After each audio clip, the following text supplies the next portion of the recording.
दोस्तों आज हम एक्सप्लेन करने वाले हैं स्पेशल ऑप्स सीजन 1 और 1.5 का पूरा रिकैप, क्योंकि सीजन 2 आ गया है और आप लोग इसके डिमांड कर रहे थे, इसलिए वीडियो को अभी लाइक कर दीजिए। हम चलिए कहानी शुरू करते हैं। तो कहानी की शुरुआत 13 दिसंबर 2001 से होती है, जहां इंडिया पार्लियामेंट न्यू दिल्ली में एक अटैक होता है। अब ये अटैक 5 लोगों ने किया था, जिसके बाद वो प्राइम मिनिस्टर को मारने जा रहे होते हैं, लेकिन वहाँ की फोर्स उन 5 को खत्म कर देती है। फिर अटैक के बाद इस इंसिडेंट की इंक्वायरी बैठाई जाती है, जिसकी जिम्मेदारी रॉ को दी गई थी। जहां हम देखते हैं अपने मेन हीरो हिम्मत सिंह को, जो कि रॉ का एक फॉरेन इंटेलिजेंस ऑफिसर है। हिम्मत तुरंत इन्वेस्टिगेशन शुरू कर देता है और इसमें उसकी मदद दिल्ली पुलिस करती है, जिसमें हम अब्बास शेख नाम के पुलिस वाले को देखते हैं, जो कि काफी ईमानदार पुलिस वाला था और वो हिम्मत का खास भी है। फिर अब्बास जांच शुरू कर देता है, जहां उसे पता लगता है कि ये 5 लोगों का ग्रुप नहीं बल्कि 6 लोगों का ग्रुप था और छठा आदमी इस ग्रुप का लीडर था। मगर ना तो इस आदमी का कहीं पता लगता है और न ही किसी ने उसे देखा था, लेकिन इसका नाम पता लग जाता है, जो कि था इकलाक खान। जिसके बाद कहानी 2001 से 2019 पर शिफ्ट होती है और हिम्मत कई सालों से रॉ के लिए सर्विस कर रहा है और अब वो एक लीडर की पोजीशन पर आ गया है। अब हिम्मत काफी खर्चा भी करता रहता है, जिस वजह से उसके ऊपर एक इंक्वायरी बैठा दी जाती है ताकि वो इन खर्चों के बारे में बताए, स्पेशली 28 करोड़ रुपए के बारे में, जिसे हिम्मत ने मिसलेनियस खर्चों में दिखाकर खत्म कर दिया है। और इस इंक्वायरी में 2 ऑफिसर होते हैं, एक नरेश चड्ढा और दूसरे डीके बनर्जी। ये दोनों हिम्मत से कहते हैं कि पैसा टैक्स पेयर का था,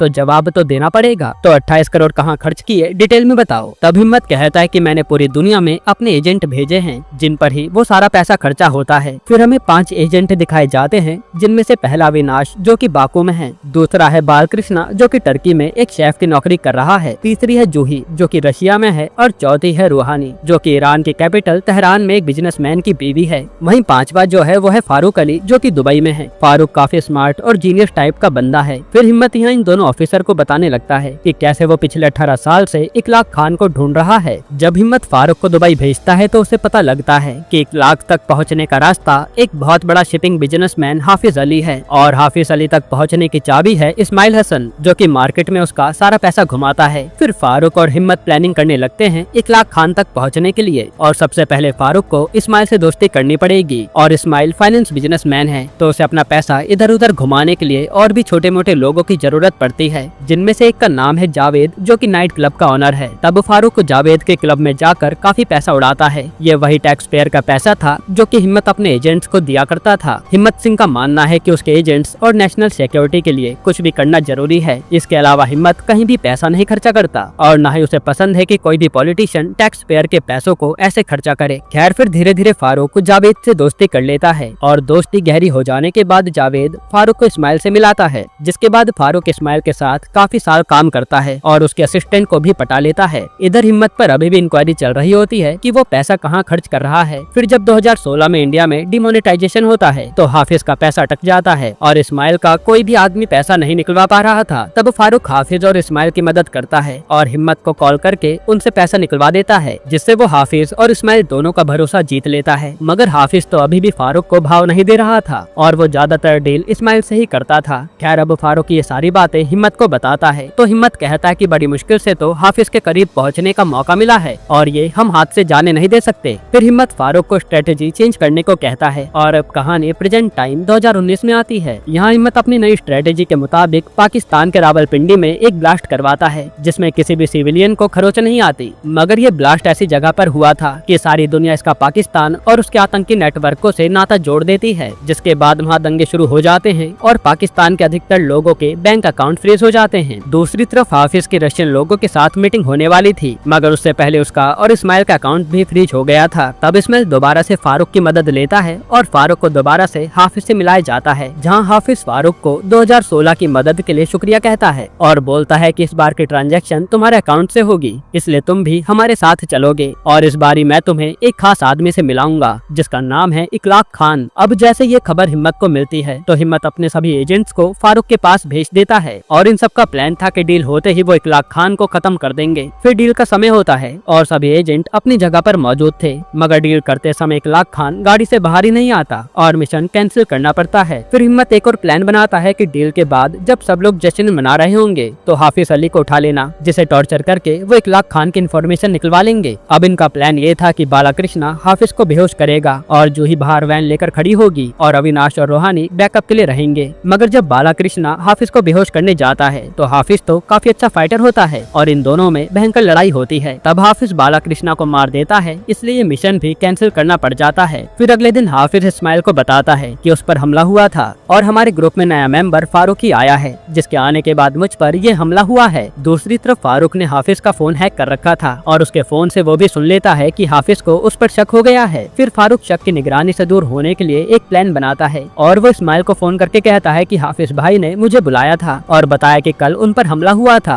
और इस हमले के लिए वो तुम पर शक कर रहे हैं। अब इस्माइल ये बातें सुनकर डर जाता है, लेकिन उसे पूरी तरीके से यकीन नहीं हुआ था। तभी फारूक इस्माइल पर हमला करवा देता है और खुद ही उसे बचा भी लेता है, जिससे इस्माइल को फारूक की बातों पर यकीन हो जाता है। इसी दौरान हम हिम्मत की फैमिली को देखते हैं, जहाँ उसकी बीवी का नाम सरोज होता है और उसकी बेटी का नाम परी। परी बड़ी हो रही है, लेकिन हिम्मत उसे टाइम नहीं दे पा रहा था और हिम्मत को चिंता भी लगी रहती है कि कभी कहीं उसकी बेटी के साथ कुछ गलत न हो जाए या फिर उसकी बेटी कुछ गलत ना कर ले। तभी हिम्मत को उसकी बीवी बताते है कि तुम्हारी बेटी ने एक बॉयफ्रेंड बनाया है। जो सुनने के बाद हिम्मत का दिमाग खराब हो जाता है। तब हिम्मत को समझ नहीं आता कि वो क्या करे, इसलिए हिम्मत अपनी बेटी का फोन हैक करवा लेता है, जिससे उसे अपनी बेटी के फोन मैसेजेस और लोकेशन के बारे में हर टाइम की खबर रहती है। वहीं अब्बास हिम्मत को समझाता भी है कि तुम गलत कर रहे हो, तुम्हें अपनी बेटी पे भरोसा रखना चाहिए क्योंकि तुमने उसे अच्छी परवरिश दी है। फिर एक दिन हिम्मत को पता लगता है कि उसकी बेटी क्लब जा रही है, तो वो भी उसके पीछे आदमी लगा देता है। जहाँ उसकी बेटी क्लब में जाकर एंजॉय तो करती है, लेकिन वो अल्कोहल को हाथ भी नहीं लगाती। फिर कुछ दिन हिम्मत खुद ही अपनी बेटी का पीछा करता है और अब उसे समझ आ जाता है कि वो फालतू में ही अपनी बेटी पर शक कर रहा है और उसने अपनी बेटी को काफी अच्छी परवरिश दी है, इसलिए उसे पहले ही अब्बास की बात मान लेनी चाहिए थी। खैर इधर अब अटैक के बाद इस्माइल काफी डर गया होता है। उसे लग रहा था कि हाफिज उसे जिंदा नहीं छोड़ेगा और इसी डर में वो फारूक की सभी बातों का जवाब देने लगता है। जहाँ फारूक उससे इखलाक खान के बारे में पूछता है। इस पे इस्माइल बताता है कि मैं इखलाक खान को नहीं जानता, लेकिन हाफिज और इखलाक खान दोनों काफी अच्छे दोस्त हैं और इखलाक खान 2 दिन बाद दिल्ली में एक धमाका करवाने वाला है, जो कि हाफिज की तीसरी बीवी करेगी। अब ये धमाका इसलिए किया जा रहा है क्योंकि 2 दिन बाद पाकिस्तान के कुछ फॉरेन मिनिस्टर इंडिया से डेमोक्रेसी के बारे में बात करने आ रहे हैं। इसी धमाके के बाद सारा नाम इंडिया पर आ जाएगा और पाकिस्तान और इंडिया के बीच में जंग शुरू हो जाएगी। अब फारूक ये सारी बात हिम्मत को बताता है और हिम्मत सोच में पड़ जाता है कि हमें तो हाफिज की 2 ही बीवियों के बारे में पता था, ये तीसरी बीवी कहाँ से आ गई। उसी दौरान अब्बास के हाथ एक ऐसा आदमी लगता है जो कि इंडिया से लड़कियों की तस्करी किया करता था और ये बात वो हिम्मत को बताता है। तब हिम्मत उस आदमी को टॉर्चर करके उससे पाकिस्तान के आतंकी नेटवर्क के बारे में पता लगाता है और फिर हिम्मत उस आदमी को हाफिज की फोटो दिखाकर पूछता है कि क्या तुम उसे जानते हो। इस पर वो आदमी कहता है कि हाँ, ये तो इखलाक खान है। जो सुनकर हिम्मत हैरान हो जाता है क्योंकि जिसे वो इतने टाइम से ढूंढ रहा था वो तो उसकी आंखों के सामने ही था। और स्मगलर ये भी बताता है कि उसकी तीसरी बीवी का नाम साबिया है, जो कि पहले इंडिया में ही रहा करती थी, लेकिन 2013 में मुजफ्फरनगर के दंगों में उन पर बहुत अत्याचार हुआ। कई गुंडे तो उसकी छोटी बहन को किडनैप करके ले गए और उसके साथ दुष्कर्म भी किया, जिसके बाद साबिया अपनी छोटी बहन को लेकर पाकिस्तान चली गई और वहाँ हाफिज यानी इखलाक खान से शादी कर ली। फिर हिम्मत ये सारी बात अपने एजेंट्स को बताता है और ये प्लान बनाते हैं कि जब अगले दिन फारूक हाफिज के साथ कराची के लिए निकलेगा तब वो रास्ते में हाफिज को उठा लेगा। फिर अगले दिन जब फारूक और हाफिज जा रहे होते हैं तभी हाफिज को कॉल आता है और उसे पता लगता है कि उस पर अटैक फारूक ने ही करवाया था और वो रो का एजेंट है। ये सुनते ही हाफिज फारूक से लड़ने लगता है। उधर दूसरे एजेंट हाफिज के बॉडीगार्ड को भी मार देते हैं और हाफिज की गाड़ी पलट जाती है, जिसके बाद हाफिज गाड़ी से बाहर आता है। तब फारूक हाफिज को गन पॉइंट करके पूछता है कि दिल्ली में बॉम्ब ब्लास्ट कौन करने वाला है, जिस पर हाफिज कुछ भी नहीं कहता और गन उठाने की कोशिश करता है। इतने में फारूक उसे गोली मार देता है और फिर उसके फोन से उसकी तीसरी बीवी की फोटो निकालकर हिम्मत को भेज देता है। दूसरी तरफ हम दिल्ली का सीन देखते हैं जहाँ पीएम आ जाते हैं और कॉन्फ्रेंस शुरू होती है। यहाँ इस कॉन्फ्रेंस की सिक्योरिटी का हेड होता है सूर्य कुमार, जो कि इंटेलिजेंस ब्यूरो ऑफिसर है। हिम्मत सूर्य कुमार को साबिया की फोटो भेज देता है और सूर्य और उसकी टीम साबिया और उसकी छोटी बहन को किसी तरह ढूंढ लेते हैं। अब इससे पहले वहाँ बॉम्ब ब्लास्ट होता, वो साबिया को वहाँ से लेकर चले जाते हैं और बॉम्ब स्क्वाड के हवाले कर देते हैं। फिर जब बॉम्ब स्क्वाड वाले इनकी तलाशी लेते हैं तो इन्हें पता लगता है कि इन दोनों ने कोई बॉम्ब वेस्ट नहीं पहनी है और साबिया कहते हैं कि उन दोनों ने अपनी बॉम्ब वेस्ट होटल रूम में ही छोड़ दी है, क्योंकि वो अपनी छोटी बहन की जान किसी भी मजहब या छोटी सोच वाले लोगों के लिए नहीं गवा सकती। और इसी तरह इखलाक खान का मकसद पूरा नहीं हो पाता और वो मारा जाता है। फिर सीरीज के एंड में दोनों इंक्वायरी ऑफिसर चड्डा और बनर्जी अपनी रिपोर्ट सबमिट कर देते हैं और हिम्मत को फ्री कर दिया जाता है। यहीं पर सीजन 1 खत्म होता है। सीजन 1.5 की शुरुआत में हम उन्हीं 2 ऑफिसर चड्ढा और बनर्जी को देखते हैं, जो कि हिम्मत की रिकमेंडेशन रिपोर्ट बनाने के लिए इंक्वायरी कर रहे थे,